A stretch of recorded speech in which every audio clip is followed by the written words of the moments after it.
Good morning. இந்த மழை காலத்தில் குழந்தைகளுக்கு உடனே அஃபெக்ட் ஆகிறது ஜலதோஷமும் காய்ச்சலும் தான். நம்ம இந்த ஜலதோஷமும் காய்ச்சலும் வராமல் இருக்கிறதுக்கு டெய்லி சில ப்ரிகாஷன்ஸ் நம்ம செஞ்சாலே போதும். நம்ம என்ன செஞ்சிடலாம், குழந்தைகளை சேஃப்டியாக பார்த்துக்கலாம். முதல்ல டெய்லி ஒரு கிளாஸ் மிளகு மஞ்சள் பொடி போட்டு ஒரு கிளாஸ் பால் கொடுங்க. அது காலையில் கொடுக்க முடிஞ்சால் காலையில் கொடுங்க, அல்லது நைட்டு கொடுக்க முடிஞ்சால் நைட்டு கொடுங்க. அதுக்கப்புறம் சுக்கு வெண்ணியும் கொடுக்கலாம். அதாவது ஒரு நாளைக்கு கண்டிப்பாக ஒரு கிளாஸ் சுக்கு வெண்ணி, ஒரு கிளாஸ் மிளகு பால் கண்டிப்பாக கொடுத்தே ஆகணும். குழந்தைகளுக்கு அவுட் சைடு ஃபுட்டு அலோவ் பண்ணவே பண்ணாதீங்க. வெளியில் கண்டிப்பாக சுத்தமாக செய்ய மாட்டாங்க.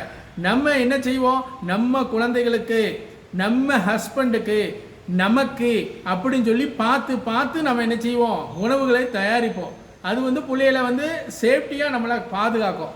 கண்டிப்பாக நெல்லிக்காவை ஏதாச்சும் ஒரு வகையில் நம்ம குடும்பத்துக்கு கொடுங்க. நெல்லிக்காய் ரொம்ப சீப்பாக கிடைக்கும். ஆனால் நெல்லிக்காவை நம்ம சாப்பிடவே மாட்டோம். மழை காலங்களில் நெல்லிக்காய் சாப்பிடக்கூடாதுன்னு சொல்லுவாங்க. அப்படிலாம் கிடையாது. நெல்லிக்காயில் இருக்கக்கூடிய விட்டமின் சி நம்ம ஜலதோஷம் எதுவுமே வராமல் நம்மளை என்ன செய்யும், அப்படி ப்ரொடெக்ட் பண்ணிடும். அதனால் நெல்லிக்காவை கொடுங்க. முடிஞ்சால் ஒரு வெள்ளைப்பூடை ஏதாச்சும் ஒரு வகையில் உள்ளே கொடுங்க. டெய்லி ரசம் வச்சு கொடுங்க.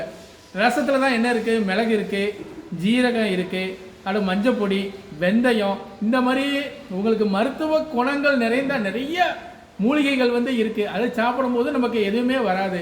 கண்டிப்பாக இந்த டயோரியா, அடுத்தது வாமிட்டிங், அந்த மாதிரி எந்த பிரச்சனையுமே வராது. நீங்கள் குழந்தைகளை உணவு மூலமாகவே நல்லபடியாக என்ன செஞ்சுக்கலாம், பத்திரமா என்ன செஞ்சுக்கலாம், பார்த்துக்கலாம். சேஃப்டியாக இருங்க.